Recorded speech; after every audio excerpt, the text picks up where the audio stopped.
پیغمبر صلی الله علیه و سلم در حدیث گوهربارشون اشاره کردند که از امتم میترسم که پگه بیاید دین من فقط در نماز جمع بس کنه.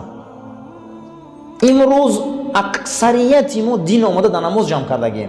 5 وقت نماز میخونه تمام، همین 5 وقت نماز میخونه دیگه همه کارا کنه. پیامبر گویا روز میشه دین من همین نماز رو جمع میکنن. باید کوشش کنیم که دین فقط در نماز نباشه. آخی دین در فقط 5 وقت نماز نباشه. و مسلمان شیشتن داره، مسلمان خستن داره، مسلمان تبسم داره، مسلمان سلام داره، مسلمان علیک داره. این اخلاق بسیار چیز بزرگه. ولو کان ما یقول حقا، از همین جهت حق گفته. قال نبی صلی الله علیه و سلم، خداوند حق گفته رسول اکرم در حقش. سوره آل عمران آیه 159 فبما رحمت من الله لنت لهم. ای پیغمبر تو یا رحمت خدا در زمینی، تو چقدر ملایمی، تو چقدر ملایمی. ولو كنت فظا غلیظ القلب، اگر تو آدمی بد اخلاق تنگ دل رسوا و به معنی میشدی، لانفضوا من حولك، همه پریت میگریخت. واعف عنه، مردم عفو کن. واستغفر له، مردم در حقش دعای مغفرت کن. و شاورهم فی الامر، در تمام کارهای پیغمبر با مردم مصلحت کن. خدا پیغمبر میگه مصلحت کن، ما هم باید در تمام کارو مصلحت کنیم. برادرها به مصلحت نمیشه واقعی کار. جامعه به مصلحت میگه نه تنگ میبیون نه کوتاه. عمری کاری به مصلحت عمرش کوتاه های. ایرا نقض دانیم. خداوند در سوره آل عمران حبیبش امر میکنه اگر تو فظان اخلاقت بد باشه، تو درشترو باشی، به معنی باشی. یخی آدم ها هر دم خیال احمد دادگه یه روز خوبن یه روز نه. فظان همین هم میداره. اگر تو هر دم خیال باشی که هم ایتری ایپرای تو میگریزه. یخی آدم بسیار انسان ها رحمیت 2 روز بخدن 2 روز نه، 2 روز بخدن 2 روز نه. این نمیشه. میگه انسان باید احوال و اخلاقش یخیل کنه خصوصا. غلیظ القلب، اگر روحی تو پلید میشه، تو به معنی میشه، ای پرد میگرفتن. رسول اکرم در زمین یا رحمت الله بدیم. برای همین کوشش کنیم برادرها که اخلاقمون خوب کنیم. یا در دیگر آیه مبارکه سوره شعراء واخفض جناحك لمن تبعك من المؤمنین، بالهای رحمت تا چخلی که مرغ بالای چوجه حکاش بالهاش میگیره میپوشانه، تو بال رحمت در بالای مسلمان ها کشا، اونها را زیر بغل کن. خداوند پیغمبری ما را گپ میزنه که اکنون بال رحمت کشا. امروز بال رحمت چیه عزیزان؟ چهره کشاده. بال رحمت چیه؟ آغوش کشاده. مسلمان دا پول نته، اقلا آغوش خوب ته، اقلا گپی خوب ته. امروز اهمیت دادگیم گپی خوبم از من رفته است. رسول اکرم صلی الله علیه و سلم فرموده بودند که حدیث ابن ابی شیبه روایت کرده که به دست از ابو هریره جناب پیغمبر صلی الله علیه و سلم گفته شما میخواهید که مردم به سوی خدا بیاره، شما میخواهید که دین خدا را مستحکم کنید، شما میخواهید که روز تا روز صف مسلمان زیاد شود. حدیث روایت شده که لن تسعوا الناس باموالکم، شما هیچ محل مردم با مالتون رام کردن نمیتونید. شما هیچ محل مردم با پول رام کردن نمیتونید. شما مردم با چی رام میکرده؟ بی بسط الوجه، با تبسم اخلاق نیک. با تبسم اخلاق نیک. بعضی انسان ها اگر شاید مادرزاد هم خیلی باشن، گاه همین خیلی تروش روان، همین خیلی قواقای خمیده، همین خیلی افتای کشال، همین خیلی روی تروش به معنی. این قضیه تو اسلام را دعوت میکنی مردم ها؟ این قضیه اسلام را دعوت میکنی؟ اگر هم مادرزاد شاید باشن، بسیاری انسان هم که چهره داشته باشن، لیکن بسیاری همون همین خیلی چهره ترش. این قضیه میگه دعوت نمیکنه مردم شما. باید انسان یا روی فراخ داشته باشه، یا دهن تبسم داشته باشه و حسن الخلق، اخلاق نیک. همین سبب قدیم ما مردم رام کرده میتونستیم. همین سبب قدیم ما مردم به سوی دین خدا آورده میتونستیم. برای این برادرها اخلاق نیک انسان ها را به سوی اتحاد میبره، به سوی دین خدا میبره. اخلاق بعد آدم ها را حیف میکنه. علامت 13 من لم يتخلق بخلق الحسن من المسلمین ينفر الناس من دعوته. 13 علامت همین بوده است که هر کسی که اخلاق نیک قطعی اگر خش آب و تاب نته در بین مسلمان ها، مسلمان ها از این آدم نفرت دارن. دعوت اینه هیچ کس قبول نمیکنه، دعوت اینه هیچ کس قبول نمیکنه. برای همین همیشه اخلاق نیک گرفتن در کاره، اخلاق بسیار بلند گرفتن در کاره. ولا یستفیدون من علمه و خبرته. در کار نیست عالم بودن یمون، در کار نیست خبره بودن یمون، در کار نیست عالم شدن آسان و آدم شدن قیند.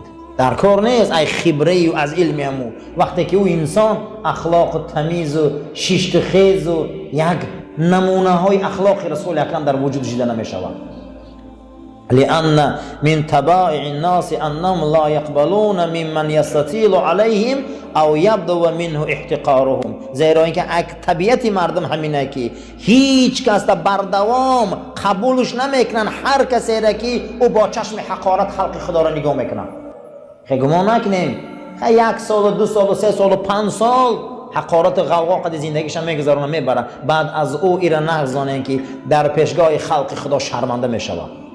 آدم باید کوشش کنه هر روز اگر ما به اندازه یک دانه گندم به سوی اخلاق محمدی بیاییم، در یک ماه 30 دانه گندم بیاییم، در یک سال بین 300 و چند روز می شود. اخلاق رسول اکرم جوری کردن در کره. ز خلق خوی خیش فرقی سرکشان بیشکست. ز خلق خوی خیش فرقی سرکشان بیشکست. خدا داده است آن شیرینی خوی محمد را. با واسطه اخلاق نیکش سری ابو جهل شکست، سری عاص بن وائل کعب بن اشرف شکست. با واسطه اخلاق نیکش هزارها جانورای وحشی را به اسلام آورد. با واسطه اخلاق نیکش دشمناش سرنگون کرد. خدا داده است آن شیرینی خوی محمد را. و اخلاق شیرینی او را خدا داده گرد. همه محراب عالم شد بنا از طاق ابرویش. تمام اهل خرد و اهل علم و زیبا و خوشرورش را میبینه، همه این میگه با واسطه یک طاق ابروی او زیب و زینت ندارند در دنیا. همه محراب عالم شد بنا از طاق ابرویش.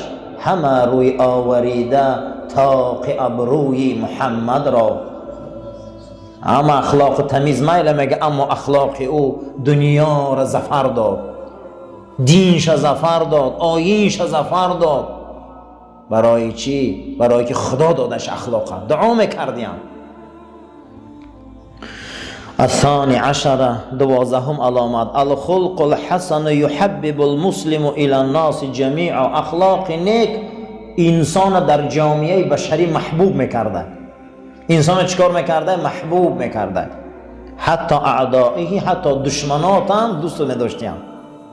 حتی که دوست نداشتن دشمنات. روز جناب پیغمبر پیش یهودیای خیبر میره برای کاره. وقتی که میره فلانی رو سوال میکنه که فلانی اسحاق 3 بار صدا میکنه. از دوربینه که خونش نگاه داشته و پیش پیغمبر خدا نمیبره که این چی دامده باشه. با وقتی که حضرت ایدان در خونشان میگردن که بچه ها که 6 ساله داشته، در هوی میکنه میگه هی مرد بیا. میگه اوتم همین جده نباشین بجوش دیگه نبر اومده. جناب پیغمبر میبیا پیش در این قمیص که این یهودی نمیبره با گشته میروه حضرت که بچه کش میبره میگه هی مرد بیا پدرم همین جده. دویم بار حضرت میبیایم. سوم بار با قمیصن که نمیبره با میرم. با نیست به قریب پناه شدن که کودکک میبره میگه هی مرد، میگه پدرم همین جده بیا. با جناب پیغمبر میبیا. سوم بار میگه با میبره میگه سلام علیکم. میگه چی مسئله بود؟ تجارت بازار خدی برای حضرت رئیس قوم خیبر که بود برای شرنامه آمده بودن. بعد صحبت کردن. بعد از او گفتن که من ایمان میبیارم مسلمان میشم. گفتن چی با؟ گفتن آخه یک کودک که من 3 بار فیرات کرد تو آمدی. اگر من میشدم یکم بار قهر کرده بر اومدم میرفتم. اخلاق این رسول اکرم خدا داده گیه. اگر ما باشیم همون دریمون رو زده میبرویم میریم. همون نه که حضرت اندیشه تاریخ میکنه که ولی اینجا آینده کاری خوب میشوم. ای به اندیشگی ما به همین روز آمده رسیده. بعد از او ببین که تو یک گپ کودک گرفتی، معلومه که خیلی اخلاقی تو بزرگه، خیلی تربیتی تو بزرگه، میگه همون مرد مسلمان شد. و یتمکن بذلك من ارضاء الناس على اختلاف طبقاتهم. اگر اخلاق نیک ریشه داره، اخلاق نیک نمک داره، اخلاق نیک آهن ربا داره، در جامعه بشری به واسطه اخلاق نیک رازگی قلب تمام انسان ها را به دست میبیاری. خیلی گمان نکنین که همین روس هم اخلاق نیک بد میبینن. اگر اخلاق نیک داشته باشه همینا ما را دوست میدارن، همینا هم گرد ما را جمع میشن، همینا هم پیش ما میبیاین. طبقهش نگاه نکنه، اخلاق نشانته. طبقهش نگاه نکنه، طبقه او را نگاه نکنه، وای کدام طبقه، وای لولیه، وای جوگیه، وای اینا، وای نگاه نکنه. چیز هست نیست، او خلق خداست. او شکسپیر او دانشمند گفته است که هر آدم امضای خداست. و فرقش چیه؟ وای منافقه، وای کافره، پس خدا جزاش میده. لیکن هر انسان امضای خداست. هر آدم بین امضای خدا به یادت میبیاید. به خاطر انا همین میگه وای ده همچون اخلاق و تربیه نیک باید حرمت قائل باشیم.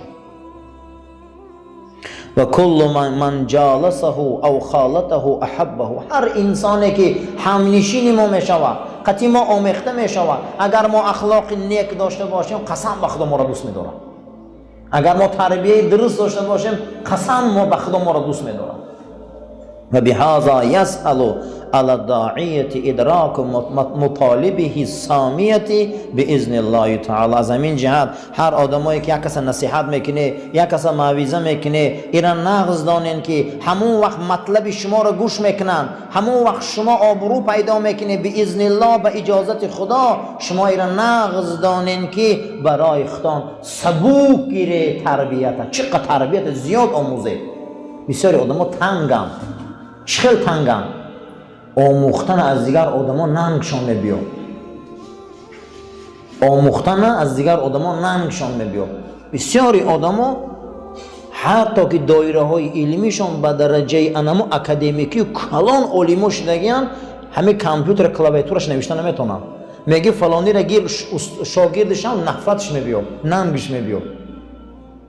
باید انسان در طلب علم کشاد باشه. فرقش ممکن تو در علم تاریخ بزرگی، ممکن تو در علم جغرافیا بزرگی، ممکن در علم خودش بزرگی. ای هر آدم حیاتان نبراره. ای هر آدم چیزی که میدونه او را آموزه، اخلاق آموزه مردم. گفتیم حضرت لقمان حکیم که ادب را از که آموختی؟ از به ادبان. همیشه و همیشه اخلاق و تربیت چیزی مهمه. خواهی که خداوند تو را آبرو و عزت یا اخلاق آموختنش برای خود چی گیر؟ سبوک گیر. اخلاق برای آموختنش. روزهای جمعه طبق عادت و برنامه ما درباره اخلاق صحبت میکنیم و امروز شروع میکنیم از کتاب فضائل الخلق الحسن، درباره فضیلت های اخلاق نیک. الحادی عشر، 11 علامت و علامت های اخلاق. الخلق الحسن هو امنیت کل مسلم و کل داعیت. اخلاق نیک و آداب نیک بهترین آرامش و امنیت برای هر یک مسلمان، برای هر یک دعوتچی بده. هر کسی که اگر اخلاق نیک داره، این نغز دانه که بهترین آرامش و بهترین تینجی در آدم بده است که اخلاق و تربیت خوب داره. مخلص خاصتا خدا همین جدا کرده، لانه بذلك ینجو و یفوز و ینجح فی جمیع اموره الخاصه والعامه. انسان به سبب اخلاق نیک نجات میافته. آدم به سبب اخلاق نیک درجهش بلند میشده. آدم به واسطه اخلاق نیک پیروز میشده در تمام کارهاش، چی علاهیده باشه، چی یک بارگی باشه، با واسطه اخلاق همه درجه انسان میرسیده. چخل نجادی آوم چخل پیروز شوم، این همش اخلاق بوده است. ولهذه الاهمیه كانت ولهذه اهمیتی کان صلی الله علیه و سلم یدعو ربه ان یهدیه للخلق الحسن. از همین جهت اهمیت کلام داره که پادشاه دو دنیا، نجات دهنده دو دنیا، محبوب خدا حضرت محمد مصطفی صلی الله علیه و سلم دعا کرده بوده پروردگار ده که خدایا من هدایت کن به اخلاق نیک. پیغمبر ما الهی دعا کرده که به دستیان که خدایا من هدایت کن به سوی اخلاق نیک. فکان صلی الله علیه و سلم یقول فی استفتاحه لصلاة اللیل.